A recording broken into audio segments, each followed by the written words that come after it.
మన జీవితంలో ఎప్పుడైనా కష్టాలు వచ్చినప్పుడు, మనం అనుకున్నది జరగనప్పుడు, నా తలరాత ఎందుకు ఇలా ఉంది? దేవుడు నాకు ఎందుకు ఇలా చేస్తున్నాడు? అని ఎప్పుడో ఒకసారైనా బాధపడే ఉంటాం కదా! అలా ఎందుకు జరుగుతుందో ఈ వీడియోలో క్లియర్గా తెలుసుకుందాం. మనం పుట్టకముందే మన గురించి అంతా రాసిపెట్టి ఉందా? మన కష్టాలు, మన సంతోషాలు, మన చావు ఇవన్నీ ఒక పెద్ద పుస్తకంలో ముందే ప్రింట్ అయిపోయాయా? అసలు మన తలరాతను ఎవరు రాశారు? ఎక్కడ రాశారు? దీని గురించి పవిత్ర ఖురాన్ మరియు ప్రవక్త వారి హదీస్లు ఏం చెప్తున్నాయి? ఆధారాలతో సహా ఈరోజు మనం స్పష్టంగా తెలుసుకుందాం. వీడియోని చివరి వరకు చూడండి, మీకు చాలా మనశ్శాంతి దొరుకుతుంది. ముస్లింల విశ్వాసాల్లో అత్యంత ముఖ్యమైనది ఖదర్, అంటే విధి లేదా తలరాత, తక్దీర్. అయితే ఈ ప్రపంచంలో జరిగే ప్రతి చిన్న విషయం, ఒక ఆకు రాలాలన్నా, ఒక మనిషి పుట్టాలన్నా, చనిపోవాలన్నా అంతా అల్లాహ్ ముందే నిర్ణయించబడిన ఒక ప్రణాళిక ప్రకారమే జరుగుతుంది. ఖురాన్ మరియు హదీస్ల ప్రకారం స్పష్టంగా వివరిస్తాను. ప్రతి ఒక్కరి పుట్టుక, చావు, స్వర్గం, నరకం మరియు ఈ ప్రపంచంలో జరగబోయే ప్రతి చిన్న విషయం ముందే రాయబడి ఒక చోట భద్రపరచబడింది. ఆ ప్రదేశాన్ని ఇస్లాంలో లౌహల్ మహ్ఫూజ్ అంటారు, అంటే భద్రపరచబడిన పలక లేదా గ్రంథం. దీని గురించి ఖురాన్లో సూరా అల్-హజ్ 22వ అధ్యాయం 70వ ఆయతులో ఇలా తెలియచేయబడింది. భూమి ఆకాశాలలో ఉన్న ప్రతి వస్తువు గురించి అల్లాహ్కు తెలుసన్న సంగతి నీకు తెలియదా? అంతా ఒక గ్రంథంలో వ్రాయబడి ఉంది. నిస్సందేహంగా ఈ విషయం అల్లాహ్కు చాలా సులువైనది. అంటే ఇక్కడ అల్లాహుతాలా క్లియర్గా తెలియజేశాడు. ఏమని? అంతా ఒక గ్రంథంలో వ్రాయబడి ఉంది అని. దేని గురించి? భూమి ఆకాశాలలో ఉన్న ప్రతి వస్తువు గురించి వ్రాయబడ్డాయి అని స్పష్టంగా క్లియర్గా తెలియజేశాడు. ఇంకా సూరా అల్ హదీద్ 57వ అధ్యాయం 22వ వాక్యంలో ఇలా తెలియజేశాడు అల్లాహ్ సుబ్హానహు వ తఆలా. ఏ ఆపద అయినా సరే, అది భూమిలో వచ్చేదైనా, స్వయంగా మీ ప్రాణాలపైకి వచ్చేదైనా, మేము దానిని పుట్టించక మునుపే అదొక ప్రత్యేక గ్రంథంలో వ్రాయబడి ఉంది. ఇలా చేయటం అల్లాహ్కు చాలా తేలిక. అంటే ప్రతి మనిషికి వచ్చే కష్టాలు, సంతోషాలు అన్నీ వాళ్ళు పుట్టక ముందే లౌహ్ అల్ మహ్ఫూజ్ అనే గ్రంథంలో అల్లాహ్ రాసి పెట్టేశాడని ఈ వాక్యం మనకు స్పష్టంగా చెప్తుంది. ఇంకా ఖురాన్లోని సూరా అల్ ఖమర్ 54వ అధ్యాయం 49వ వాక్యంలో అల్లాహుతాలా ఇలా తెలియజేశాడు. నిశ్చయంగా మేము ప్రతి వస్తువును ఒక నిర్ణీత విధి ప్రకారం సృష్టించాము. అంటే దీన్ని బట్టి మనకేమర్థమైందంటే, ఈ సృష్టిలో ఏది యాదృచ్ఛికంగా జరగదు. అంటే ఒక ఆకు రాలాలన్నా, ఒక ప్రాణం పుట్టాలన్నా, పోవాలన్నా అంతా అల్లాహ్ ముందే నిర్ణయించబడిన పక్కా ప్రణాళిక ప్రకారమే జరుగుతుందని ఈ ఆయత్ మనకు వివరిస్తుంది. ఇంకా ఖురాన్లోని సూరా అత్ తగాబూన్ 64వ అధ్యాయం 11వ వాక్యంలో అల్లాహుతాలా ఇలా తెలియజేశాడు.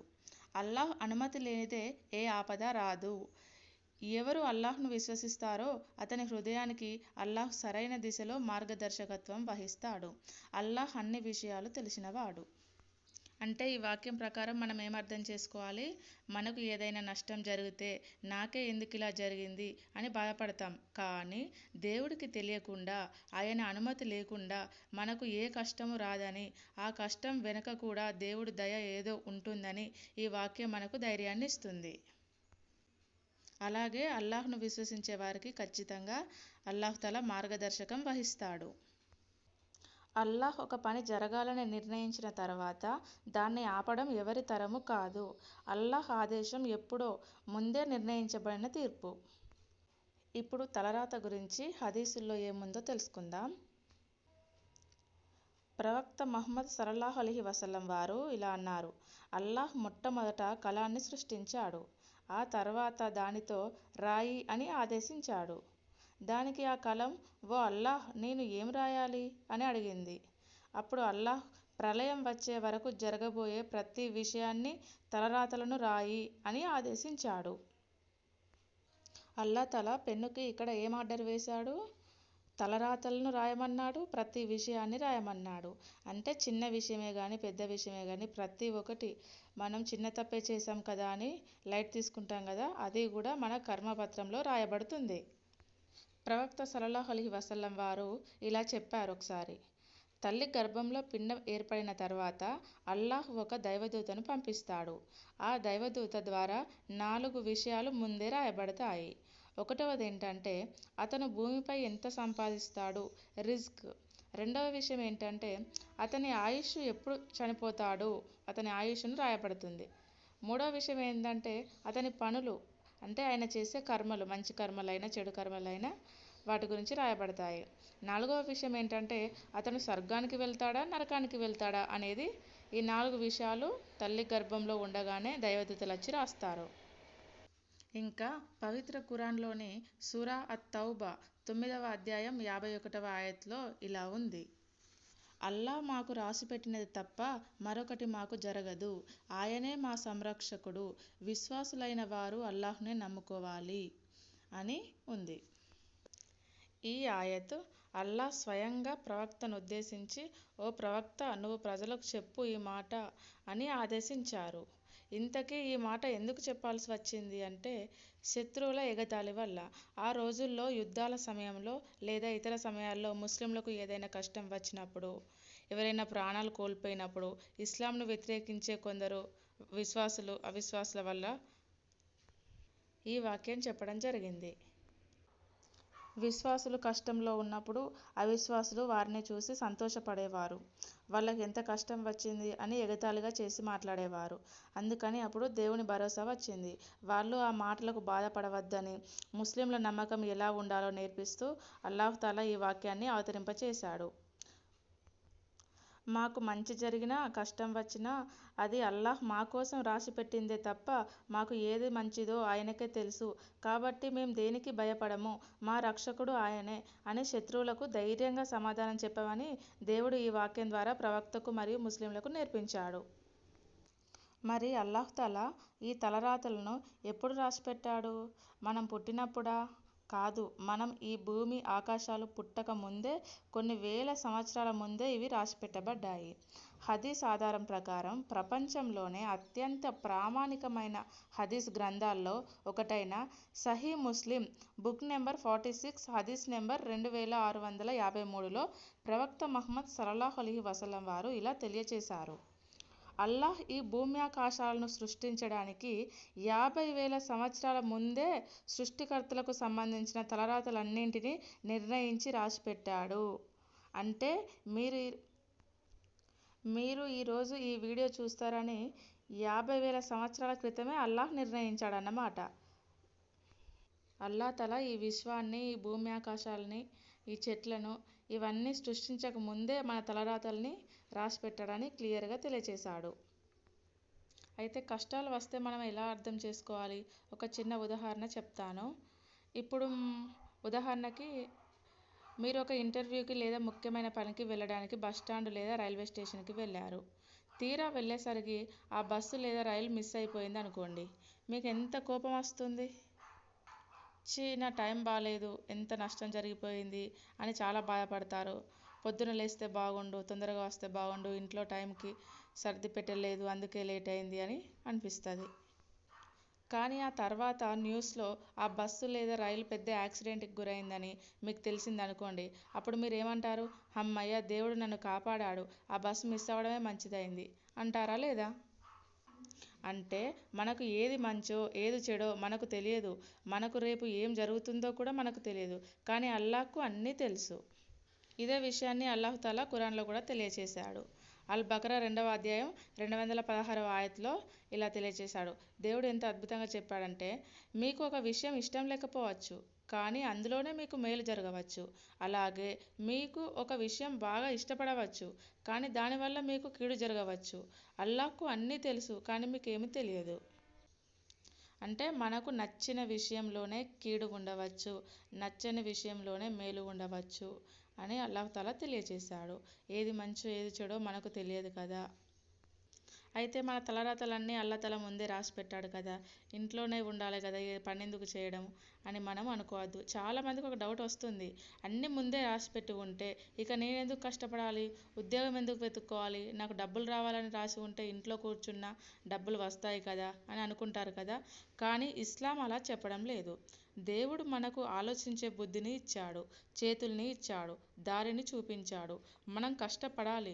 మనం చేసే కష్టాన్ని బట్టే అల్లాహ్ ఫలితాన్ని ఇస్తాడు. ఉదాహరణకు మనకు ఏదైనా ఒక సక్సెస్ కావాలి అనుకుంటే మనం ఎలా కష్టపడకుండా ఎలాంటి ప్రయత్నాలు చేయకుండా దేవుడే సక్సెస్ చేయాలి నన్ను అంటే అలా కుదురుతుందా? కుదరదు కదా. అల్లాహ్ సుబ్హానహు వ తఆలా మనకు కాళ్ళు ఇచ్చాడు, చేతులు ఇచ్చాడు, బుర్రనిచ్చాడు వాడుకోవడానికి. అందుకని మనం కష్టపడాలి, ప్రయత్నం చేయాలి, చివరి వరకు ప్రయత్నం చేస్తూనే ఉండాలి. ప్రయత్నం చేసిన తర్వాత కూడా మనం విజయం సాధించకపోతే అప్పుడు అల్లాహ్ తఆలా నాకు రాసి పెట్టలేదని నిమ్మలం చేసుకోవాలి. అది విశ్వాసి లక్షణం. ఎవరికైనా ఏదైనా జరిగినప్పుడు బాకీ లేదు, అంతే ఇక వారికి బాకీ లేదు అంటారు కదా, అలాంటిదే ఇది కూడా. అల్లాహ్ తఆలా మన కోసం ఏదైతే రాసి పెట్టాడో ఖచ్చితంగా మనకు ఇస్తాడు. మన కర్మపత్రంలో ఏదైతే లేదో అది మనం ఎంత ప్రయత్నం చేసినా రాదని మనం మనసు నిమ్మలం చేసుకోవాలి. ఇక్కడ మనసు నిమ్మలం చేసుకుంటే దానంతా మంచి ప్రశాంతత మరొకటి లేదండి. అయ్యో వారికి అది ఉంది, వీరికి ఇది ఉంది, నాకు మాత్రం లేదు అని ఇతరులతో మనం ఎప్పుడూ పోల్చుకోవద్దు. ఎవరి కర్మపత్రాలు వారియే, ఎవరి తలరాతలు వారివే, ఎవరి బుద్ధి విచక్షణ జ్ఞానాలు వారివే. ఇతరులతో మనం ఏ రోజు కూడా పోల్చుకున్నాం అనుకోండి, మన ఆరోగ్యమే పాడైపోతుంది. పైగా వారికి ఉన్నవి మనకు రానే రావు. వేరే వారికి ఆస్తులు అంతస్తులు ఎన్ని ఉన్నా కూడా వారికి ఉండే మెంటల్ టెన్షన్స్ కూడా వారికి ఉంటాయి. వాటినైతే మనం పోల్చుకోము కదా. వారికి కారు ఉందని, బంగ్లా ఉందని, ఇల్లు ఉందని వీటిని మాత్రమే ఆలోచిస్తాం కానీ వాళ్ళ మెంటల్ టెన్షన్స్ ఆలోచించాం కదా. ఎవరికి ఏది ఎంత ఎక్కువ ఉంటే మైండ్ మెంటల్ టెన్షన్స్, బాధలు, కష్టాలు, రందులు కూడా అన్నీ ఉంటాయి. ప్రతి ఒక్కటి మనం తలరాతకే వదిలిపెట్టద్దు. మనం నీతిగా ఉండాలి, నిజాయితీగా ఉండాలి, నమాజులు చేసుకోవాలి, రోజాలు పాటించాలి, డబ్బులుంటే హజ్ యాత్ర చేయాలి, పద్ధతిగా బుద్ధిగా మనం ఉండాలి. ఒక విశ్వాసి లక్షణం ఎలా ఉంటుందో అలాగే ఉండాలి. తలరాతలో ఎలా ఉంటే అలా జరుగుతుంది కదా అని ప్రతి ఒక్కటి విచ్చలవిడితనంగా వదిలిపెట్టద్దు. మన బాధ్యతలు మనం నిర్వర్తించాలి. మన ప్రవక్తలు అయినా, మన సహాబాలు అయినా, వారి భార్యలు అయినా చాలా చాలా కష్టాలు పడ్డారు. ఆ రోజులకి ఈ రోజులకి తేడా చూస్తేనైతే నక్కకి నాగలోకానికి ఉన్నంత తేడా ఉంది. అప్పుడు నమాజ్ చేసుకోవడానికి కనీసం మస్జిద్ సౌకర్యాలు కూడా లేకుండే, తినడానికి తిండి కూడా లేకుండే, కట్టుకోవడానికి బట్ట కూడా మంచి మంచి దుస్తులు లేకుండే వారికి. ఈ రోజుల్లో అల్లాహ్ సుబ్హానహు వ తఆలా మనకు అన్నీ ఇస్తున్నాడు. కానీ మనం మాత్రం మనలో విశ్వాసం మాత్రం లేదు. ఆ రోజుల్లో వారికి ఏవి లేకపోయినా విశ్వాసం బలంగా ఉండేది. ఆ రోజుల్లోకి ఈ రోజులకు చూశారు కదా ఎంత తేడా ఉందో. ప్రవక్త ముహమ్మద్ సల్లల్లాహు అలైహి వసల్లం వారు ఒకరోజు నమాజ్ చేస్తుంటే వర్షం పడింది. ఆ వర్షంలో నీరు కారణంగా మట్టి ఇట్లా కొట్టుకుంటూ వచ్చి ప్రవక్త వారి నుదుటకి మట్టి అంటుకుందట. అంత అసౌకర్యంగా ఉంది. మసీదు కూడా లేకుండే అప్పుడు. ఈ రోజుల్లో మనకు అన్ని కంఫర్టబుల్గా ఉన్నాయి. వజుఖానా ఉంది, మంచి మంచి పాలిష్ బండతో చేసిన మసీదులు ఉన్నాయి. కానీ అప్పట్లో ఇన్ని సౌకర్యాలు లేవు కదా. అయినా వారి విశ్వాసం దృఢంగా బలంగా ఉండేది. తినడానికి తిండి లేకపోయినా కూడా పస్తులుండి మరీ ప్రతిరోజు 5 పూట్ల నమాజ్ చేసేవారు. ప్రవక్తలు, సహాబాలు అందరూ చాలా అంటే చాలా కష్టపడ్డారు. అయితే ఇప్పుడు తలరాతను మార్చడం సాధ్యమేనా అని ఒక చిన్న పాయింట్. ఇప్పుడు వీడియో చూస్తున్న మీ అందరికీ ఒక చిన్న సర్ప్రైజు. మన తలరాత ఎప్పుడో రాసిపెట్టారు కదా, మరి కష్టాలు వస్తే దాన్ని మార్చలేమా అంటే మార్చగలం. కేవలం ఒకే ఒక్క ఆయుధం ద్వారా అల్లాహ్ మన తలరాతను, మన కష్టాలను మారుస్తాడు. ఇంతకీ ఆయుధం ఏంటో చెప్పనా? దువా, ప్రార్థన. అవునండి, దువాకి ఎంత శక్తి ఉందంటే అది భయంకరమైన విధిని కూడా మార్చేయగలదు. మన ముందున్న ఎంత కష్టాన్నైనా, ఎంత ఆపదనైనా తొలగించే శక్తి కేవలం దువాకు మాత్రమే ఉంది.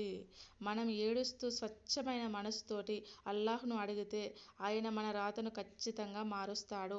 మన ఆపదలను తొలగిస్తాడు, మన కష్టాలను తీరుస్తాడు, మన విధివ్రాతను మారుస్తాడు ఖచ్చితంగా.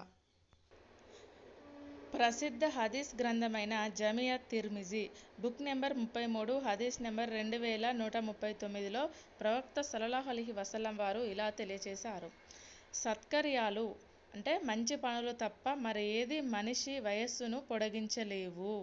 అలాగే దువా ప్రార్థన తప్ప మరేది అల్లాహ్ నిర్ణయించిన తలరాతను వెనక్కి తిప్పలేవు అని క్లియర్గా తెలియచేశాడు. సత్కార్యాలు అంటే మనం చేసే మంచి పనులు.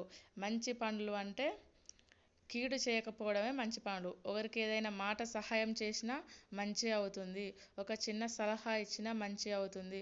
ఒక మంచి ఐడియా ఇవ్వడము, మంచి విషయాలు చెప్పడము, చెడును తొలగించడము, ఇలాంటి మంచి చిన్న చిన్న సహాయం చేసినా కూడా, సదకా లాంటి పనులు చేసినా కూడా అవన్నీ మంచి పనులే. ఈ మంచి పనులన్నిటినీ మనిషి యొక్క ఆయుష్ను పొడిగిస్తాయట, వారి యొక్క వయస్సును పెంచుతుంది. అలాగే ఈ ప్రార్థన దువా అల్లాహ్ నిర్ణయించిన తలరాతను ఖచ్చితంగా మారుస్తుంది. మనం కన్నీటితో చిత్తశుద్ధితో అల్లాహ్ను వేడుకుంటే తప్పకుండా మన ముందున్న చెడు తొలగిపోతుంది. అల్లాహ్ తాలా మనకు తిరిగి మంచి చేస్తాడు. ఖచ్చితంగా ప్రతిరోజు 5 పూట్ల నమాజ్ చేయండి, దువా చేసుకోండి. ఈరోజు మీ జీవితంలో మీరు ఫెయిల్ అయి ఉండవచ్చు, మీకు ఎవరు అండగా లేకపోవచ్చు, మీ ఆత్మీయులు దూరమై ఉండొచ్చు, లేదా వ్యాపారంలో నష్టం వచ్చి ఉండొచ్చు. దయచేసి కృంగిపోకండి, నిరాశ పడకండి. ఇదంతా అల్లాహ్ మీకోసం ముందే నిర్ణయించిన ఒక పరీక్ష మాత్రమే.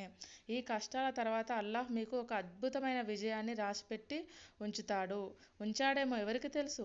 భారాన్నంతా అల్లాహ్పై వేయండి. నమాజ్ చేస్తూ దువా చేయండి. మీ కష్టాలన్నీ త్వరలోనే తీరిపోతాయి ఇన్షా అల్లా. ఈ భూమిపైన మనమే పర్మనెంట్గా ఉండము. అలాంటిది ఈ కష్టాలు పర్మనెంట్గా ఉంటాయా? అస్సలే పర్మనెంట్గా ఉండవు. కష్టం తర్వాత సుఖం వస్తుంది, సుఖం తర్వాత కష్టం వస్తుంది. అందుకని ఈ కష్టాలు ఎప్పటికీ మనతోనే ఉండిపోవు. ఈ సమయం అయిపోతుంది అంటే కష్ట సమయాలు అయిపోతున్నాయి, మళ్ళీ మంచి రోజులు వస్తాయి. మంచి రోజులు వచ్చేసరికి ఓపికగా ఉండండి, సహనం వహించండి, నమాజ్ చేస్తూ ఉండండి. ధైర్యం అయితే ఎట్టి పరిస్థితుల్లో కోల్పోకండి. నిత్యం ఎప్పుడు అల్లాహ్తో దువా చేస్తూనే ఉండండి. మనశ్శాంతిగా ఉండండి. కష్టాన్ని బ్రెయిన్కి తీసుకొని బ్రెయిన్ వెయిట్ వేసుకోకండి. ఒత్తిడిని, స్ట్రెస్, టెన్షన్గా ఫీల్ కాకండి. ఏం కాదు, సమస్య చిన్నదిగా కనిపిస్తుంది మీరు ధైర్యంగా ఉంటే. మీరు ధైర్యం కోల్పోతే చిన్న సమస్యనే పెద్దగా కనిపిస్తుంది.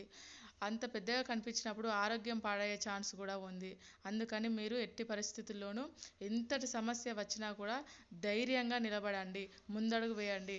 అల్లాహ్ సుబ్హానహు వ తఆలా ఖచ్చితంగా మీకు సహాయం చేస్తాడు, మీ కష్టంలో పాల్గొంటాడు.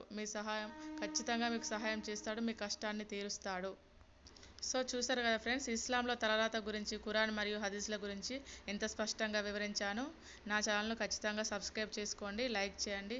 ఇలాంటి మరిన్ని వీడియోస్ కోసం సబ్స్క్రైబ్ చేసుకొని చూడండి నా ఛానల్ని. మీ కుటుంబ సభ్యులు ఎవరైనా, మీ బంధువుల్లో ఎవరైనా బాధలో, కష్టాల్లో ఉన్నవారికి ఈ వీడియోని షేర్ చేయండి. వారు ఈ వీడియోని చూడడం వల్ల కాస్త ధైర్యంగా ఉంటుంది. అస్సలాము అలైకుం వరహ్మతుల్లాహి వబరకాతుహు. జజాకుల్లాహ్ ఖైర్.